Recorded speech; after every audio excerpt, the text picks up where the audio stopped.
यह कहानी आर्यन की है, एक साधारण लड़के की जो किस्मत से नहीं आग से बना था। जब अंधकार ने धरती को घेरा और छाया दल ने इंसानियत को मोहरा बना दिया, तभी उसी अंधेरे में एक रोशनी जगी, एक गुरु जिसने आर्यन को पहली बार उसकी असली शक्ति से मिलवाया। ऊर्जा क्षेत्र से असली युद्ध मनुष्यों के बीच नहीं था, असली युद्ध था ऊर्जा और अंधकार के बीच।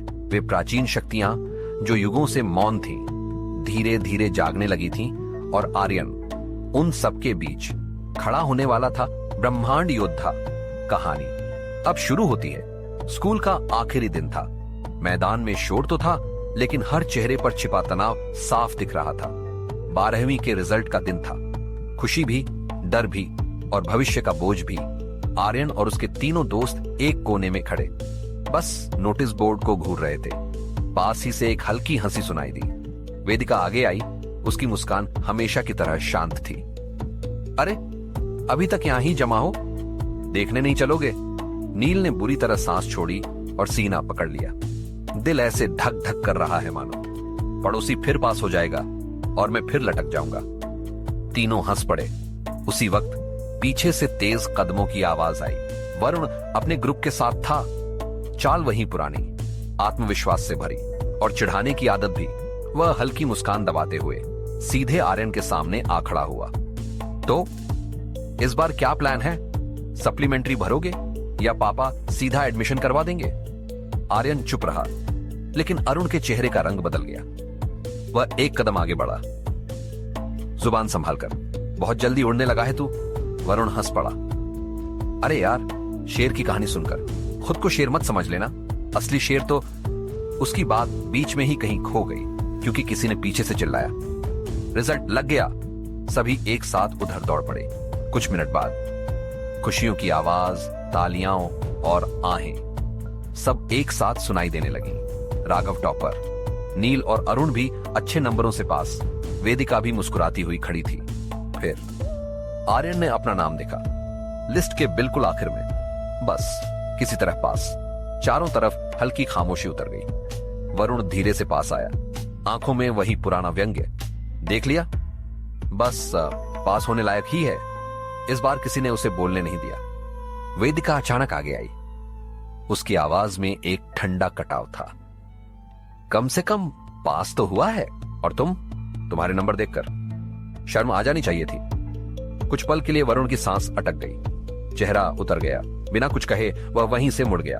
पीछे खड़े नील ने धीरे से आर्यन के कंधे पर हाथ रखा। भाई, टेंशन मत ले, पास मतलब पास, यही काफी है अभी के लिए। और चारों फिर चुप खड़े रह गए। पर इस बार चुप्पी सिर्फ रिजल्ट की नहीं थी, कुछ और आने वाला था। सभी दोस्त विदा लेकर घर की तरफ रवाना हुए। स्कूल से घर लौटते हुए आर्यन की बस धीमे धीमे आगे बढ़ रही थी। रिजल्ट की फिक्र अभी भी दिमाग पर थी।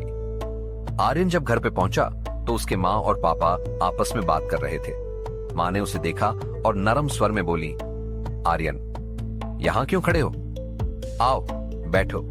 पापा आर्यन की ओर देखते हुए चिंतित थे। उन्होंने धीमे से पूछा, रिजल्ट कैसा रहा? आर्यन ने बस इतना कहा, पास हो गया पापा।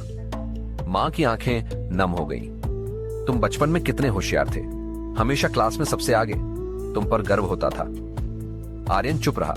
उसकी नजरें जमीन पर थीं, क्योंकि वह जानता था यह बात रिजल्ट की नहीं है, यह उस कमी की है जो उसके अंदर आज भी जिंदा है। विराट और अवंतिका, एक उसका आदर्श, दूसरी उसका दिल, और दोनों एक ही दिन बिना कोई निशान छोड़े गायब। उनकी याद आते ही आर्यन के कानों में अचानक अजीब सी गूंज उठी, जैसे कोई दूर से उसका नाम पुकार रहा हो। सामने धुंधले से दृश्य उभरे, टूटी जमीन, अंधेरी जगह और एक घूमती हुई गोल आकृति। उसका दिल जोर से धड़कने लगा। उसी पल एक नाम उसके दिमाग में कौंधा, दादाजी की किताब, वही पुरानी किताब जिस पर प्राचीन चक्र जैसी आकृतियां थीं, जिन्हें देखकर हमेशा लगता था कि उनमें कोई गहरी शक्ति छिपी है। आज उन आकृतियों और उसकी देखी हुई झलक में एक समानता महसूस हुई, कुछ ऐसा जिसने उसकी रीढ़ में ठंडक उतार दी। उसने धीमे से सांस खींची। क्या वही किताब विराट और अवंतिका की गुमशुदगी से जुड़ी है? जितना सोचता उतना ही डर बढ़ता गया। और ठीक इसी डर के बीच अचानक कमरे की लाइट खतरनाक तरीके से झपझप करने लगी। एक पल उजाला, दूसरे ही पल अंधेरा। टीवी पर चलती आवाज अचानक रुक गई। संध्या चौंक कर बोली, ये क्या? लेकिन बात पूरी होने से पहले टीवी की स्क्रीन पूरी तरह काली हो गई। कमरा एक झटके में अंधकार में डूब गया। 1 सेकंड, 2, और फिर पूरे शहर की बिजली चली गई। घड़ी की टिक टिक तक सुनाई नहीं दे रही थी। खिड़की के बाहर सिर्फ ठंडी डरावनी हवा की आवाज, जैसे पूरी दुनिया अचानक सांसें रोककर खड़ी हो गई हो। आर्यन ने कांपती आवाज में पूछा, ये क्या हो रहा है? पापा ने धीमे अनिश्चित स्वर में कहा, लगता है सर्वर डाउन हो गए हैं, लेकिन इससे पहले कि कोई और कुछ समझ पाता, आर्यन के फोन की स्क्रीन चमकती नीली रोशनी से जगमगा उठी। एक अनजान वीडियो कॉल। दिल की धड़कनें कानों तक सुनाई देने लगी। उंगलियां कांपते हुए स्क्रीन पर पहुंची। कॉल कनेक्ट होते ही अंधेरा, फिर धीरे धीरे एक नकाब पहना चेहरा उभरा। उसकी आंखें मानो अंधेरे के बीच चमकती हुई 2 आग की लपटें। आवाज धातु जैसी, भारी और ठंडी, नमस्ते भारतवासियों। कमरा अचानक ठंडा पड़ गया। मैं छाया दल का मुखिया, तुम्हारा समय अब शुरू होता है। हर शब्द हवा को चीरता हुआ दिल में उतर रहा था। अब तुम सिर्फ देख पाओगे, कर कुछ नहीं पाओगे। 1 सेकंड की खामोशी, और फिर अंतिम वार। अगले कुछ दिनों में कहर बरसेगा। स्क्रीन बिना किसी चेतावनी के बंद हो गई। उनकी सांसें रुक गई। कमरे में सन्नाटा इतना गहरा था कि जैसे अंधेरा भी सुन रहा हो। मां धीरे धीरे सोफे पर बैठ गई, जैसे पैरों में ताकत ही न बची हो। पापा की गहरी कांपती आवाज गूंजी, क्या होगा अब? संध्या, मां ने मुश्किल से खुद को संभाला। उनकी आवाज टूटी हुई थी। हमें हिम्मत रखनी होगी, लेकिन तीनों जानते थे दुनिया अब वैसी नहीं रही, और जो आने वाला था उसका कोई अंदाजा नहीं।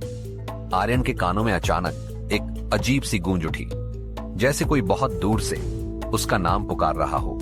आवाज धीमी थी, लेकिन सीधी उसकी आत्मा में उतर रही थी। दिल जोर से धड़कने लगा। वह बिना कुछ कहे तेजी से अपने कमरे की ओर भागा। अंदर पहुंचते ही उसने हर कोना खंगालना शुरू किया। अलमारी, मेज, शेल्फ सब बिखरने लगा। कहां रखी थी? उसकी सांसें टूट रही थी। दिमाग खाली था। किताब की आखिरी जगह याद ही नहीं आ रही थी। कभी इधर झांकता, कभी उधर।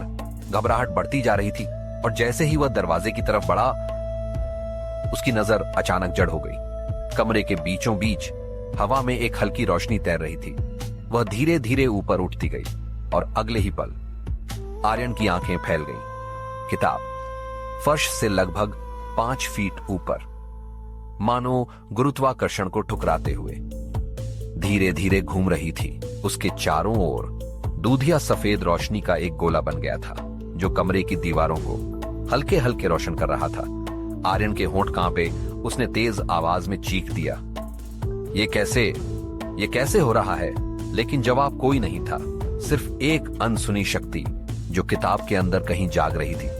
रोशनी और तेज होने लगी। कमरा कांपने जैसा महसूस होने लगा।